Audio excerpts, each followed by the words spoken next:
warahmatullahi wabarakatuh. Kembali lagi di channel YouTube kita PGPAUD 2017, channel yang memberikan informasi dan inspirasi. Jadi buat teman-teman yang di rumah yang lagi cari informasi tentang anak-anak, tentang kepaudan, nah channel ini cocok banget buat teman-teman subscribe. Jadi jangan lupa di subscribe ya. Nah, pada kesempatan kali ini kami dari kelompok 1 akan menyampaikan atau memaparkan sebuah materi dengan judul Peran Guru atau Pendidik PAUD dalam upaya pemenuhan hak dan perlindungan anak.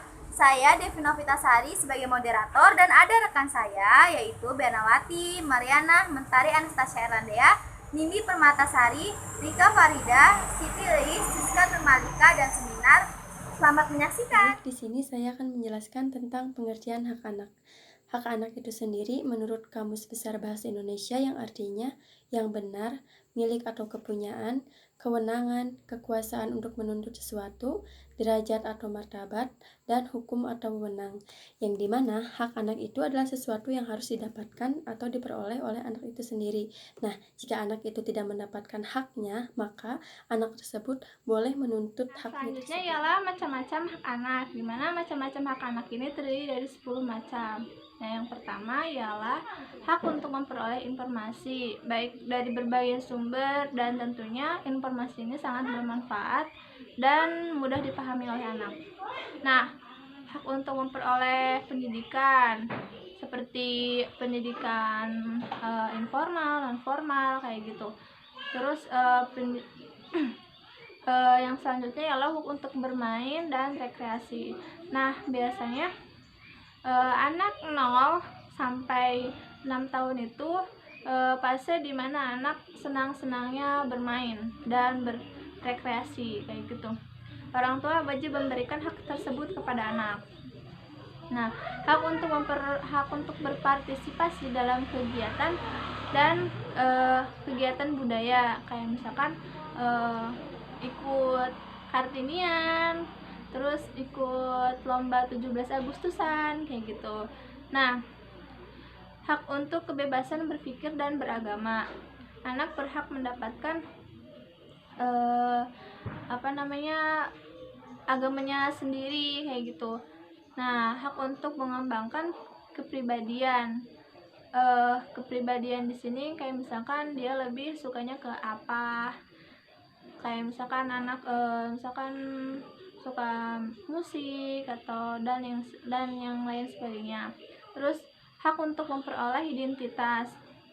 Nah, tentunya anak ketika lahir ke dunia sudah diberikan identitas seperti nama, terus kayak misalkan akte kelahiran, diberikan akte kelahiran gitu kan oleh orang tuanya. Kemudian yang selanjutnya ialah hak untuk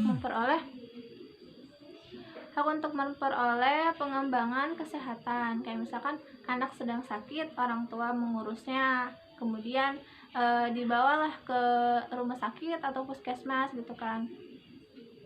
Terus perlindungan juga menyangkut kayak misalkan tindak pengasuhan yang layak, dilindungi dari kekerasan dan penganiayaan dan pengabaian, kayak gitu. Terus hak untuk didengarkan pendapatnya, misalkan anak berkeluh kesah atau yang lainnya, orang tua wajib mendengarkan pendapat mereka, kayak gitu. Tidak boleh mengacukan. Nah, hak untuk yang terakhir ialah hak untuk atau atas keluarganya. Kayak misalkan tiap anak berhak atas privasi dan perlu dilindungi dari pelanggaran yang privasinya menyangkut keluarga, rumah, kayak gitu. Terus tiap anak juga berhak diasuh secara dan menghormati budaya-budayanya.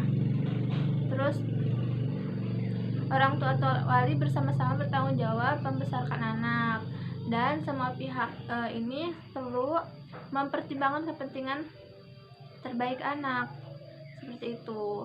Nah, dan itulah 10 macam hak-hak anak yang perlu orang tua. Nah, selanjutnya ada urgensi pelindungan anak di sekolah. Konvensi Konvensi Hak Anak yang sebagai bentuk komitmen internasional menyebut kata pendidikan sebanyak 12 kali.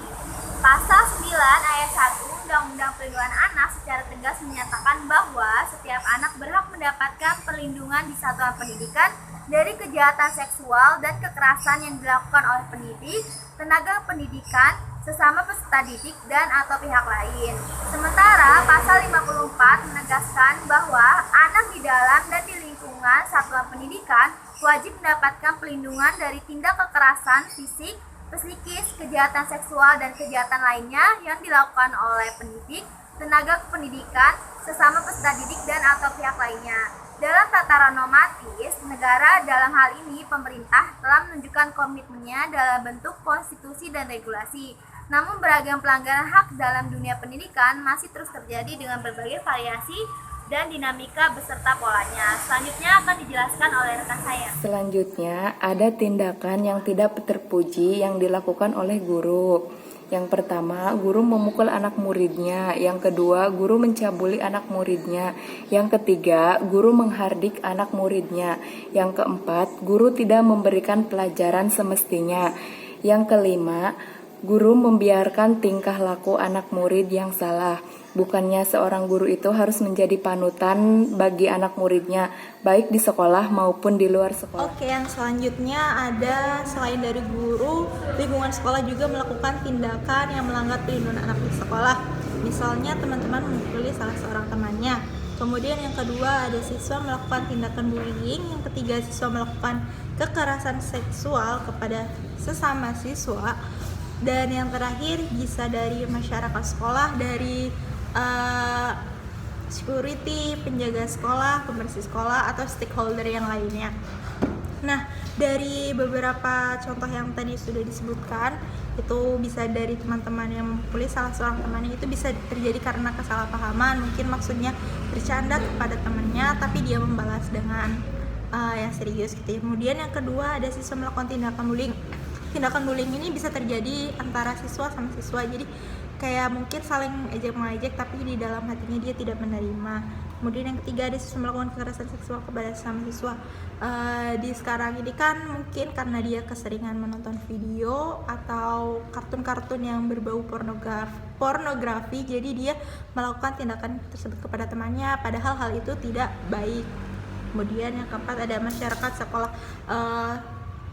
Untuk saat ini kekerasan seksual terhadap anak itu semakin meningkat karena kesadaran dari orang-orangnya itu yang tidak menerapkan hak anak dan perlindungan terhadap anak-anak yang harusnya dilindungi, tetapi malah dia menjadi korban pelecehan seksual itu sendiri. Selanjutnya ada urgensi profesionalisme guru pendidikan anak usia dini dalam penyelenggaraan perlindungan anak. Guru merupakan salah satu pihak yang sangat terlibat di lembaga pendidikan. Menurut Sugiono, pada tahun 2012, guru didefinisikan sebagai seseorang yang dipercayakan dengan pendidikan dan pembentukan pikiran. Guru adalah orang yang memberikan ilmu pengetahuan kepada anak didik. Ada juga menurut Nurholis dan Badawi pada tahun 2019, yaitu guru harus memiliki keahlian dan kesadarannya tentang tugas yang harus dijalankannya. Hal tersebut dikenal dengan istilah profesionalisme. Profesionalisme merupakan salah satu hal yang harus dimiliki guru dalam penyelenggaraan perlindungan anak. Selanjutnya, kompetensi guru sesuai dengan Peraturan Menteri Nomor 58 Tahun 2009, yaitu ada 4. Yang pertama, ada kompetensi pedagogik, yang kedua kompetensi kepribadian, yang ketiga kompetensi sosial, dan yang keempat kompetensi profesional. Kompetensi pedagogik yaitu kemampuan yang dimiliki oleh guru yang berkenaan dengan karakteristik siswa yang dilihat dari berbagai aspek seperti aspek moral, emosional, dan intelektual. Yang kedua itu ada kompetensi kepribadian, di mana kompetensi ini berkaitan dengan tingkah laku ataupun sifat dari guru itu sendiri.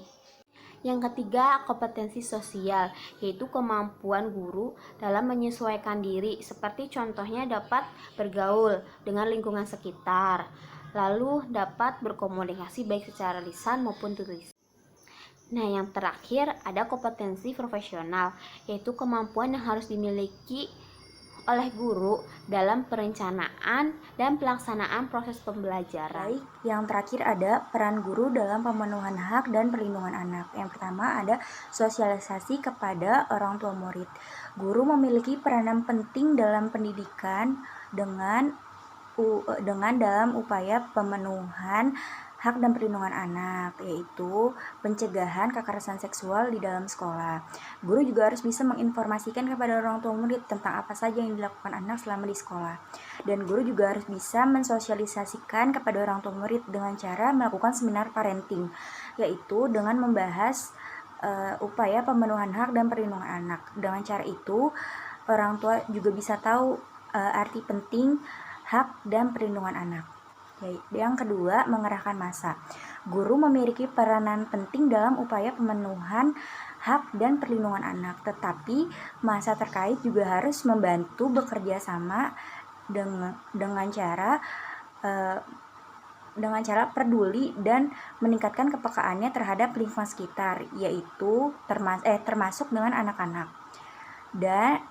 Dan jika anak ada di dalam sekolah, bukan hanya guru yang terlibat dalam membantu menjaga anak, tetapi guru lain, kepala sekolah dan penjaga sekolah juga termasuk harus bisa memenuhi hak dan perlindungan anak. Yang ketiga ada memberikan pendidikan karakter sejak dini. Dengan pendidikan karakter anak sejak dini bisa meminimalisir kekerasan seksual, yaitu kita bisa menanamkan nilai-nilai moral dengan tema dan subtemanya, dan kita bisa membilang kepada anak, yaitu dengan tidak boleh bagian tubuh tertentu disentuh atau dijamah oleh orang lain. Dengan cara itu bisa mengurangi atau meminimalisir terjadinya pelecehan seksual atau pedofil. Sekian, terima kasih. Nah, jadi kesimpulannya, anak merupakan amanah sekaligus karunia dari Tuhan Yang Maha Esa. Oleh karena itu, anak harus dijaga dan juga dilindungi.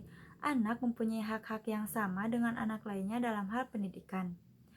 Nah, adapun peran guru dalam upaya pemenuhan hak dan perlindungan anak, yaitu yang pertama, guru harus memenuhi hak anak dalam hal belajar, yaitu dengan cara membimbing anak dan memberikan pendidikan karakter atau bermain dan melindungi anak dari ancaman atau bahaya yang mengincar anak dari dalam maupun dari luar sekolah. Yang kedua, guru harus memiliki 4 kompetensi. Yang pertama pedagogik, yang kedua kepribadian, yang ketiga sosial, dan yang keempat profesional agar guru dapat menjadi teladan bagi pesertanya. Yang ketiga, guru dapat mengadakan seminar atau parenting atau pertemuan orang tua guna mensosialisasikan dan membahas tentang pemenuhan hak anak. Apa saja hak yang harus didapat anak dan bagaimana cara melindungi anak dari bahaya. Yang keempat, guru membantu pemerintah mengerahkan masyarakat untuk sosialisasi mengenai hak anak guna meminimalisir dan mencegah terjadinya kekerasan, pelecehan, eksploitasi anak, dan memberikan pesan moral terhadap anak.